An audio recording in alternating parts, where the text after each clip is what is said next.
j'en viens à simplement, parce que c'est ça, moi, la question que je vais vous poser, les cartes du monde sont-elles fausses? On sait très bien que la carte du monde qu'il y a aujourd'hui dans toutes les écoles est fausse. C'est la projection de Mercator, et je propose de regarder tout de suite. La voilà, on l'a, elle est fausse cette carte. Alors pourquoi elle est fausse? Vous allez nous le dire après, mais d'abord je voudrais qu'on regarde un extrait de À la Maison Blanche, vous savez, la série américaine, où on voyait tout à coup des géographes qui venaient à la Maison Blanche qui disaient cette carte est fausse, faut qu'on la remplace par la vraie. Regardez un extrait de À la Maison Blanche. Le cartographe flamand Mercator a dessiné ce planisphère au XVIe siècle. Il était destiné aux marins européens comme outil de navigation. Seulement cette carte éloigne les régions polaires pour créer des lignes droites constantes ou des directions géographiques. Ce qui rend la traversée de l'océan plus aisée. Mais Oui.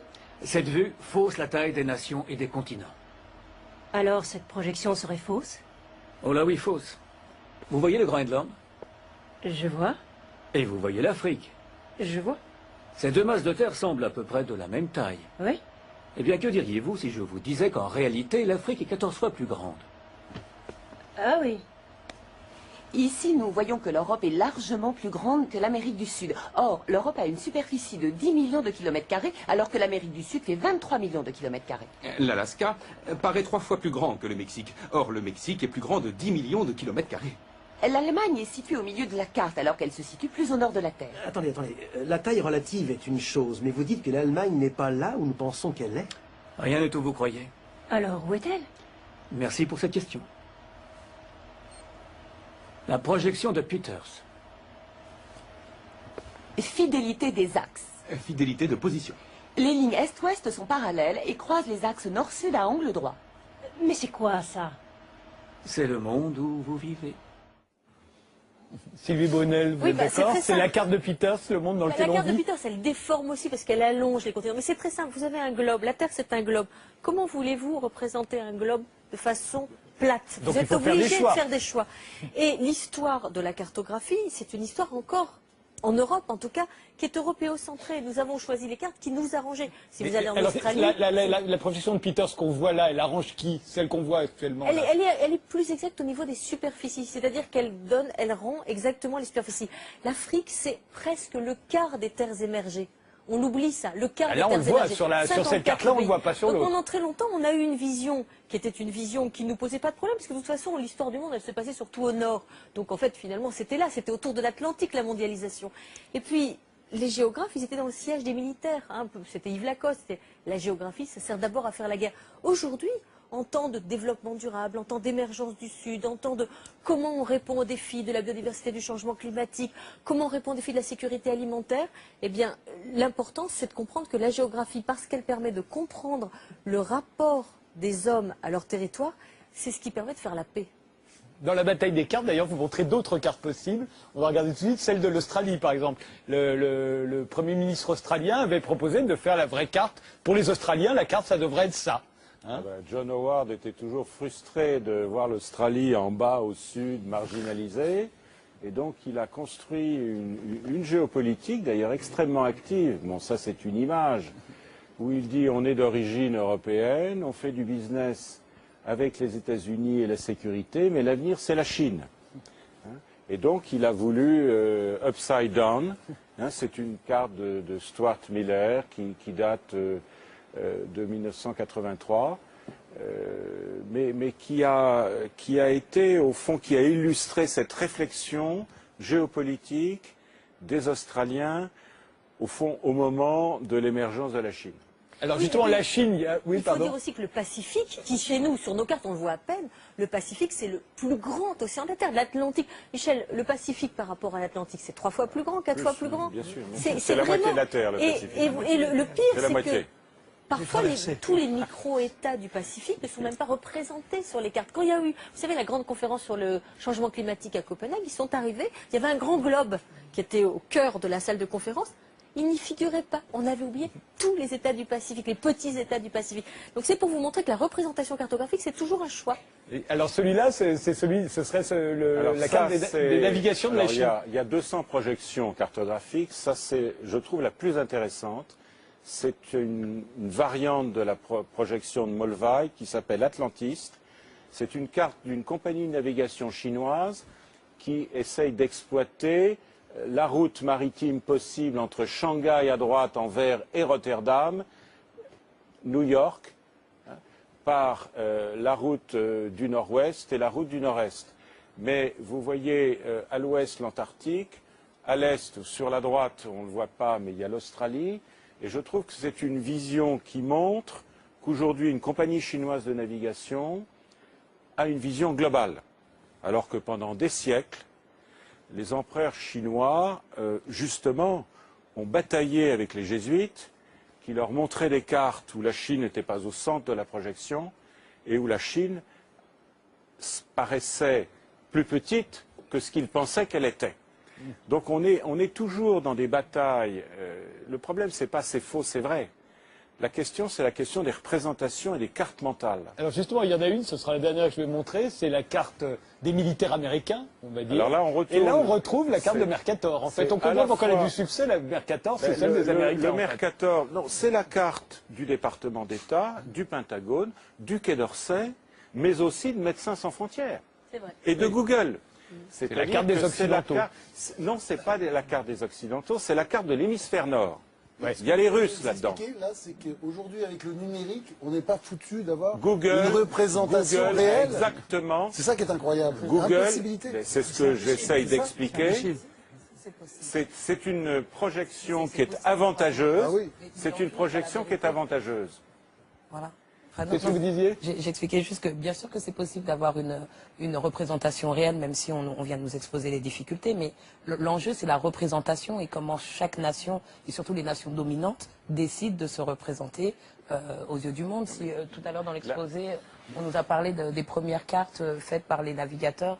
Enfin, Mercator, c'était ça, c'est ce qu'on voulait voir, c'était l'Atlantique. Voilà, l'entrée des nations européennes. Il existe quelque part dans le monde dans une l'ère moderne. représentation réelle de la... Non, pas en deux dimensions. Vous êtes écrivain, la seule représentation réelle, c'est celle de José Luis Borges. C'est une carte dont l'échelle serait 1 sur 1. C'est-à-dire une nappe qui couvrirait la Terre. On ne peut pas représenter sur un plan une sphère. Sur aucune Donc carte. vous avez des choix de déformation. Là, c'est un choix installé dans les esprits qui est en plus qui découpe le monde en théâtre. Le mot Moyen-Orient, c'est un théâtre militaire. Asie du Sud-Est, c'est 1943. Moyen-Orient, c'est Londres, 1939 au Caire. Central Europe, Europe centrale, c'est un théâtre de l'OTAN. Nos représentations du monde sont stratégiques, idéologiques et maintenant les banques d'affaires. Denis Podalides. Structure. Et le pétrole. Denis Podalides. Je suis comme vous, là. Je suis baba. On ne pensait pas que les cartes du monde étaient Je ne fausses. pensais pas. Moi, je pensais que le Mercator, là, c'était Alors, celle que j'avais. remontrez-nous la Peters, parce que Peters aussi est fausse. Et pourtant, elle a l'air plus vraie, Peters. Non, mais la projection de Peters est extrêmement intéressante parce qu'elle a été rendue célèbre par Willy Brandt. Dans le rapport de 1973 sur le Nord-Sud. Willy Brandt, en fait, Allez très vite parce que ça va se terminer. Géopolitique allemande, l'Allemagne essaye de se sortir du carcan Est-Ouest et a une politique au Sud. Aujourd'hui, en 2012, l'Allemagne est au Conseil de sécurité, son slogan, l'Allemagne partenaire du monde. L'Europe, c'est trop petit. Les surfaces, c'est quand même juste, là. Les surfaces sont justes, mais pas les distances. Il n'y a aucune route sur la mer, aucune route. La route la plus courte n'est jamais une droite. Mais non, c'est Jacques Sapir, d'ailleurs. La Russie est toute petite. Là. Oui, tout à fait. Alors par contre, ce qui est très bien rendu, c'est l'allongement. Elle perd, si vous voulez, en hauteur, et là on voit bien qu'elle est écrasée, mais ça rend bien compte de l'allongement de la Russie. Si vous voulez, c'est un pays où... D'est en ouest, vous voulez dire. D'est en ouest. Quand vous allez à Novosibirsk, qui fait partie de la Sibérie occidentale, vous mettez plus de temps depuis Moscou que pour aller de Paris à Moscou. C'est 3h45 pour faire Paris-Moscou, c'est 4h30 pour faire Moscou-Novosibirsk. Si vous allez à Khabarovsk, ça sera 7h30. Si vous allez à Vladivostok, voilà. Mais là, ce qu'on voit bien, c'est par exemple que Buenos Aires, c'est la ville la plus loin de Paris, par exemple. Absolument. On se rend compte que quand on y va, normalement sur la carte de Mercator, on a l'impression qu'elle est toute près. Tout à fait. Et que Shanghai et Tokyo sont bien plus loin. La ville la plus loin de Paris, c'est Wellington. La ville, ou la Nouvelle-Calédonie. Dernier mot. Ce qui est fascinant, c'est l'Afrique. l'Afrique, c'est... Ah, c'est grand l'Afrique, hein, en vrai. Tellement grand. Les Et maintenant, avec cette C'est dingue, on nous a menti, avec hein. cette croissance qui est en train d'arriver en Afrique, on va en entendre parler. Le Ghana, plus 16... Et c'est 2 milliards. Sylvie Brune. L'Eldorado. Juste à la fin. L'Eldorado. Non, mais il faut regarder le sous-sol. Il faut regarder le sous-sol. L'Afrique, c'est 2 milliards. Ça va être 2 milliards d'habitants en C'est le 2005. sous-sol, c'est la Là, il y en a 1 géologie. milliard. Oui. Ça veut dire que ça va être multiplié par deux. C'est grand et c'est riche. Il y a plein Comme de le Brésil. pétrole, plein de minerais. Tout. Sabrine Ouattin, un dernier mot. Des pays qui partent en Non. croissance. Richard Millet, un dernier mot. Non. Non. Catherine Colliot, Hélène, non. Tout le monde a dit tout ce qu'il avait à dire. J'ai tellement peur de vous tromper, vous me donnez Oui, maintenant je la regarde parole. les noms, mais c'est très très fort. Ces cartes ne sont pas étonnantes. Oui. En tout cas, voilà. Et pourquoi elles ne sont pas étonnantes? Elles sont pas, parce qu'elles reflètent vraiment l'organisation géopolitique et économique du monde, donc elles sont très logiques en fait. Enfin, en tout cas, on en a appris de belles ce soir, parce que moi je ne savais pas que tout ça était pipeau. Hein, donc, Voilà. Merci. On peut se poser des questions. Encore On des choses. supprime la géographie de Exactement. l'enseignement secondaire. Et la C'est un géographie, c'est scandale. ce qui permet de lire le monde et de comprendre le monde. Quand vous êtes à l'école et que vous regardez la carte du monde, la manière dont la carte du monde est faite dit déjà quelque chose sur l'histoire et sur la manière dont on pense les cultures. L'Europe est toujours quand même assez au centre, et même cette construction nord-sud impose d'une certaine manière une hiérarchie. Si par exemple on mettait l'Afrique au centre d'une carte et qu'on la regarderait, on verrait les choses tout à fait autrement, parce que la manière dont le monde se dessinerait sous nos yeux nous ferait penser autrement. Les cartes géographiques sont des cartes mentales au sens où quand on voit les frontières, on pense que ce sont aussi des frontières à propos des populations et de la culture. Et que, tiens, là, dans cet hexagone est contenue la culture française.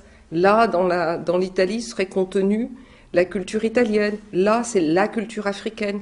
Or, avec cela, on oublie qu'il y a eu des échanges depuis très très longtemps entre les peuples, on pourrait dire, et entre les mondes. Donc il faut se défaire des cartes géographiques qu'on nous apprend à l'école.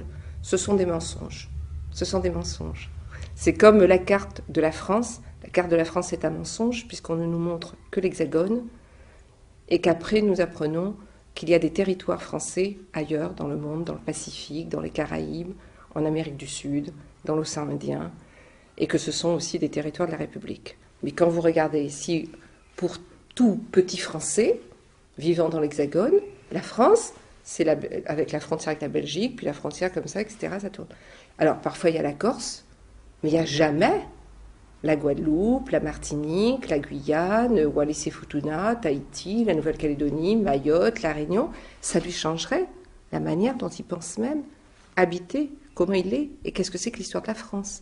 Parce que quand il voit ça, l'histoire de la France, eh bien elle est contenue là, dans cet espace. Alors que si on lui montre tout ça, il va se dire, ah oui, mais alors, qu'est-ce qui s'est passé en Martinique au même moment? Au moment où on lui apprend des choses. Alors on lui dit, oui, alors les rois de France, blablabla, bla, bla, bla, etc. Il dit, oui, mais alors qu'est-ce qui s'est passé là-bas? Il peut poser la question. Et tout d'un coup, ah, l'esclavage? Ah bon, donc voilà. Et on voit les liaisons.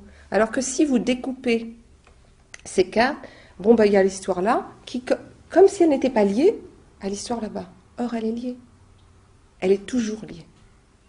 Et c'est ça qui est... Donc c'est pour ça, pour moi, histoire, géographie, culture, c'est lié. Et la manière dont on a dessiné le monde et dont on dessine les cartes a une influence sur la manière dont on pense les choses. Quand on interroge des gens qui vivent dans d'autres parties du monde, eh bien, ils n'ont pas du tout la même manière de voir le monde qu'un petit Français. Donc, il y a un eurocentrisme de la géographie.